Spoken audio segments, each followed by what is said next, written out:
কিন্তু তোমরা কেমন আছো? নিশ্চয়ই ভালো আছো। তো অনেকদিন তোমাদের সঙ্গে দেখা হয় না। দেশের পরিস্থিতি আমরা সবাই জানি।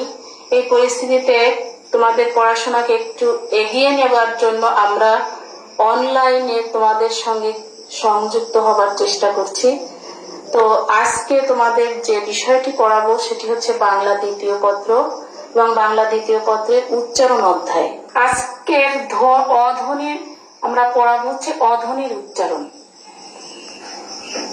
আমরা জানি অ বাংলা বর্ণমালার প্রথম স্বরবর্ণ। প্রত্যেকটি ব্যঞ্জন বর্ণে অ ধ্বনিটির উচ্চারণ সুপ্ত থাকে, তাই বর্ণটিকে আমরা নিত্য স্বরও বলে থাকি। এবং এই অধ্বনির উচ্চারণের দুটি রূপ আছে। একটি হচ্ছে, বোর্ডে খেয়াল করো শিক্ষার্থীবৃন্দ, একটি হচ্ছে আংশিক বিবৃত বা অর্ধ বিবৃত অস্বরধ্বনি এবং দ্বিতীয় রূপটি হচ্ছে বিবৃত অস্বরধ্বনি। এখন আমরা নিশ্চয়ই জানি না যে আংশিক বিবৃত বা অর্ধ বিবৃত অস্বরধ্বনি কোনটি। এটি হচ্ছে যখন কোনো শব্দের সঙ্গে যুক্ত ব্যঞ্জন বর্ণের সঙ্গে অধ্বনিটির উচ্চারণ অয়ের মতনই থাকে। আবার বলছি, যখন কোনো শব্দের ব্যঞ্জন বর্ণের সঙ্গে যুক্ত অধ্বনিটির উচ্চারণ অয়ের মতনই থাকে, সেটি হচ্ছে আংশিক বিবৃত বা অর্ধ বিবৃত অধ্বনি। যেমন আমি তোমাদের কিছু উদাহরণ দিচ্ছি, এখানে বোর্ডে খেয়াল করো, আমি উদাহরণগুলো দেখাচ্ছি তোমাদের। মত একটি শব্দ। এই মত শব্দের প্রথম বর্ণটি হচ্ছে ম। এটি একটি ব্যঞ্জন বর্ণ, কিন্তু এর সঙ্গে যখন আমরা ম বলি তখন কিন্তু এর সঙ্গে একটি অ উচ্চারিত হচ্ছে। এবং আমরা যখন উচ্চারণটি লিখবো তখনও কিন্তু লিখে ফেলি কি মত। এখানে তটা তয়কারে তো চলে আসছে আমরা উচ্চারণের সময়, কিন্তু বানানোর সময় কিন্তু আমরা এটি লিখছি না। এরকম যদি দেখি যত, যত অন্তস্থ জয়ের সঙ্গে যে অটি, আমরা এই অটির বিবৃত বা অর্ধ বিবৃত নিয়ে আলোচনা করছি। এবং তত, তত এখানেও কিন্তু তর সঙ্গে যে অটি যুক্ত হয়েছে সেই অটি অয়ের মতনই উচ্চারণ হচ্ছে কত। এখানে কয়ের সঙ্গে যে অটি যুক্ত আছে সেটিও কিন্তু অয়ের মতো উচ্চারিত আছে। এমনি ভাবে ব্রত, নত। শিক্ষার্থীবৃন্দ, তোমরা মনে হয় বুঝতে পেরেছো যে আংশিক বিবৃত বা অর্ধ বিবৃত অস্বরধ্বনি কি। অর্থাৎ এখানে এই অস্বরবর্ণটি কোন শব্দের ব্যঞ্জন বর্ণের সঙ্গে যুক্ত থাকলে সেটি অয়ের মতনই উচ্চারিত হয়। যেখানে অয়ের মতন উচ্চারিত হবে সেখানে সেই উচ্চারণটাকে আমরা বলবো আংশিক বিবৃত বা অর্ধ বিবৃত অস্বরধ্বনি। এবার 2 নম্বর অর্থাৎ বিবৃত অস্বরধ্বনিটি নিয়ে আলোচনা করছি। তো এইটা হচ্ছে যখন কোনো শব্দের সঙ্গে সংযুক্ত অস্বরধ্বনিটির উচ্চারণ ও এর মতন হয়, তখন আমরা এই উচ্চারণটিকে বিবৃত অস্বরধ্বনি বলতে পারি। আবার বলছি প্রিয় শিক্ষার্থী, তোমরা খেয়াল করো যে বিবৃত অস্বরধ্বনিটি হচ্ছে যখন কোনো শব্দের সঙ্গে ব্যঞ্জন বর্ণের সঙ্গে যুক্ত অধ্বনিটির উচ্চারণ ও এর মতন হয়, অথবা স্বরবর্ণের হতে পারে।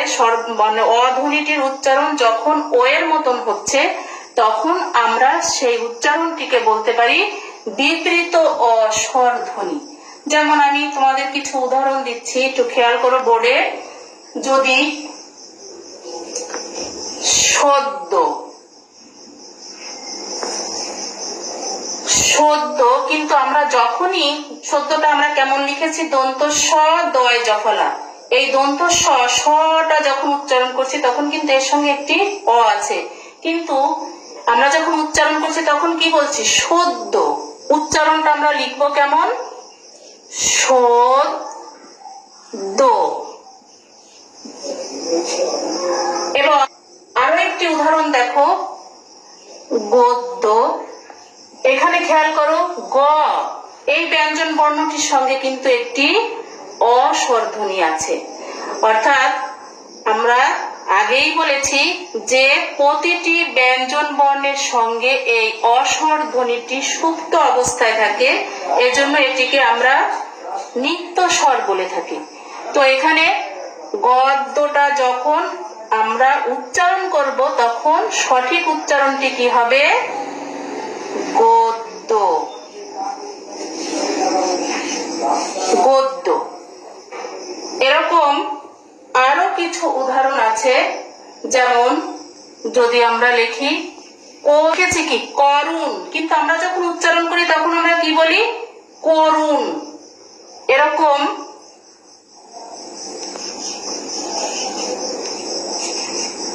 কিন্তু যখন আমরা অন্তস্থ জ দয় রস্যিকারে দিই, কিন্তু যখন উচ্চারণ করি তখন কি চলে আসছে? যদি। অর্থাৎ এখানে কিন্তু অধ্বনি উচ্চারিত হচ্ছে, নদী, অধ্বনিটি উচ্চারণ হচ্ছে।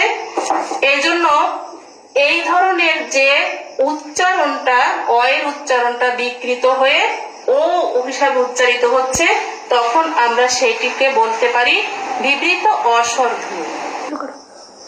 শিক্ষার্থীবৃন্দ, আমরা এতক্ষণ জানলাম অর্ধবিবৃত অস্বর ধ্বনি এবং বিবৃত অস্বর ধ্বনি রূপটা কি। এখন আমরা আলোচনা করছি আদস্ত অয়ের উচ্চারণ।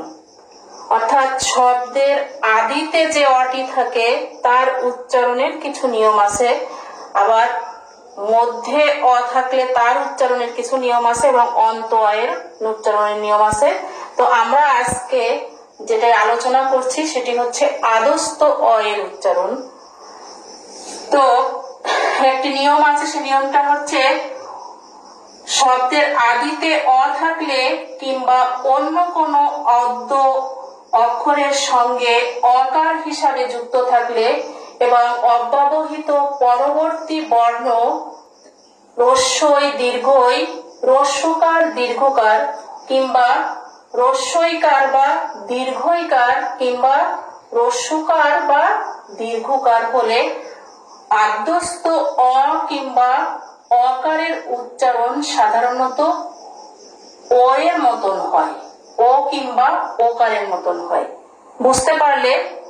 যদি কোনো, আমি আবার বলছি, একটি শব্দ, যে আমি উদাহরণ দিচ্ছি, এখানে আছে লেখা, আমি বোঝাবো। প্রথমে আমি একটু লিখে বুঝাই দিলে তোমাদের বুঝতে মনে থাকবে। অভিমান শব্দটি লিখেছি। অর্থাৎ বলা হয়েছে যে শব্দের আদিতে, আদিতে মানে প্রথমে, প্রথমে অ থাকলে কিংবা অন্য কোনো অক্ষরের, অন্য কোনো মানে কোনো ব্যঞ্জন যুক্ত কোনো স্বর বর্ণের সঙ্গে যদি অ যুক্ত থাকে এবং তারপরে পরবর্তী বর্ণের সঙ্গে যদি রস্যিকার থাকে, দীর্ঘিকার থাকে, অথবা পরবর্তী বর্ণ যদি রস্যই বা দীর্ঘই থাকে, অথবা রস্যু বা দীর্ঘ থাকে, অথবা রস্যকার বা দীর্ঘকার থাকে, তাহলে এই আদ্য অ এর উচ্চারণটি ও এর মতন হবে। যেমন আমি প্রথমে রস্যই দিয়ে বলছি, যেমন অ যোগ রস্যই ওই, এটা আমি লিখেছি তোমাদেরকে বুঝিয়ে দেওয়ার জন্য। যেমন আমি যদি লিখি অভিমান, অভিমান এই শব্দটির প্রথমে অ আছে এবং তার সঙ্গে যুক্ত হয়েছে কি? রস্যইকার। এবং এই দুটো মিলে যখন আমরা উচ্চারণ করছি তখন কিন্তু কি আসছে? ও এবং এই যে রস্যইকার, অর্থাৎ অভিমান। আমরা কিন্তু কেউ বলি না অভিমান, উচ্চারণ করে থাকি কি? অভিমান। এরকম আরেকটি শব্দ দেখো, অভিমানের পরে যেটি আমি লিখেছি বোর্ডে, পথিক। পথিক শব্দটি এখানে কিন্তু সরাসরি অ বর্ণটি আসেনি, কিন্তু প ব্যঞ্জন বর্ণের সঙ্গে অ শব্দটি কিন্তু এখানে সংযুক্ত আছে। এবং এই অ শব্দটির অ বর্ণটি প ব্যঞ্জন বর্ণটির সঙ্গে অ বর্ণটি সংযুক্ত আছে, এবং এই অ বর্ণটির পরে রস্যইয়ের কার চিহ্ন রস্যিকার এসেছে।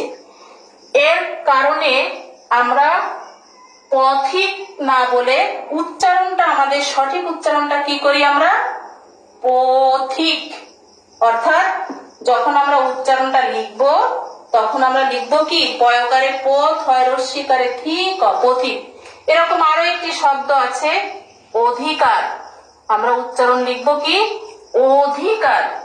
মহিষ, মহিষ। তো অয়ের পরে যদি রস্যিকার থাকে, দীর্ঘিকার থাকে, রস্যকার থাকে, দীর্ঘকার থাকে, অথবা রস্যই দীর্ঘ, রস্য দীর্ঘ, এই চারটি বর্ণের যে কোনো একটি বর্ণ থাকে, তাহলে প্রথম অয়ের উচ্চারণটি ওয়ের মতন হবে। এরকম আরো কিছু উদাহরণ তোমাদের দেখাচ্ছি। যেমন ধরো অতীত, এখানে কি এসেছে? এখানে অদ্য অয়ের পরের বর্ণ হচ্ছে ত, এবং ত এর সঙ্গে কি এসেছে? দীর্ঘিকার। আমাদের উচ্চারণটা কি হবে? আমরা কিন্তু অতীত বলি না, কি বলি? অতীত। এখন তোমাদের মনে প্রশ্ন জাগতে পারে যে এখানে আমরা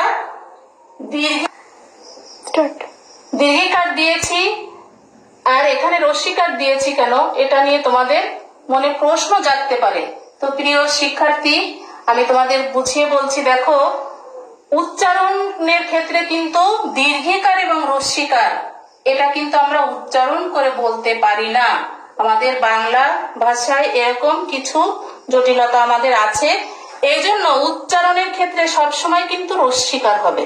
এজন্য আমরা যখন অতীত শব্দটির উচ্চারণ লিখব তখন কিন্তু ও তয় রস্যিকারে তি ত, অতীত। এরকম আরো দুই একটা উদাহরণ আমি তোমাদের দিচ্ছি। যেমন যদি আমি লিখি অধীন, হ্যাঁ লিখেছি কিন্তু অধীন, উচ্চারণ কি হবে? অধীন। এখানেও কিন্তু উচ্চারণ লেখার সময় রস্যিকার আসবে, এবং যেহেতু অ বর্ণের পরের বর্ণ ধ এবং ধ এর সঙ্গে যুক্ত হয়েছে এখানে দীর্ঘই। এরকম আরো বলেছি রস্যকার এবং দীর্ঘকার। তো আমি রস্যকার দিয়ে একটি উদাহরণ তোমাদের দেখাচ্ছি। অনু, অবর্ণটির পরের বর্ণ ন এবং নয়ের সঙ্গে সুকার চিহ্ন যুক্ত হয়েছে, কিন্তু উচ্চারণ হবে কি? অনু। আমরা কিন্তু অনু বলি না, কি বলে থাকি? অনু।